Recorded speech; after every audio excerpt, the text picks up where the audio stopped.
ஆகும். இந்த முலாம்பழத்தில் vitamin C இருக்கிறதுனால நமக்கு நோய் எதிர்ப்பு சக்தி அதிகமாக கிடைக்குது. சிறுநீரக பிரச்சனை இருக்கிறவங்க இந்த பழத்தை சாப்பிட்டு வரும்போது அதுவும் சரியாகும். சிறுநீர் கற்கள் இருந்ததுன்னா அது இந்த பழத்தை சாப்பிடும்போது நம்ம அந்த சிறுநீர் கற்கள் கரைஞ்சிடும். தூக்க கோளாறு இருக்கிறவங்க இந்த பழத்தை நீங்கள் சாப்பிட்டு வந்தீங்கன்னா நம்ம மூளையில் உள்ள நரம்புகளை அப்படியே மெதுவாக தளர்த்தி நமக்கு நல்ல ஒரு தூக்கத்தை கொடுக்கும். மன அழுத்தம் அதிகமாக இப்போல்லாம் பார்த்தீங்கன்னா நிறைய பேருக்கு மன அழுத்தம் இருக்குது. ஏன்னா வேலை டென்ஷனு, ஃபேமிலி ப்ராப்ளம் ஏதாவது ஒன்று இருக்கிறதுனால பொதுவாக நிறைய பேருக்கு மன அழுத்தம் இருக்குது.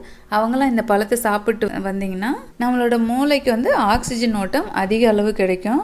அதனால் நமக்கு ஒரு ஃப்ரெஷ்ஷான ஃபீலிங் கிடைக்கும். முகப்பரு அதிகமாக இருக்கிறவங்க இந்த பழத்தை சாப்பிட்டு வரும்போது முகப்பருவு போயிடும். பல்வலி இருக்கிறவங்க இந்த பழத்தை சாப்பிட்டிங்கன்னா பல்வலி போயிடும். இன்னொரு முக்கியமான விஷயம் கர்ப்பிணி பெண்கள் கட்டாயம் இந்த பழம் சாப்பிடலாம். ரொம்ப ரொம்ப நல்லதுங்க. இன்னும் நிறைய இதோட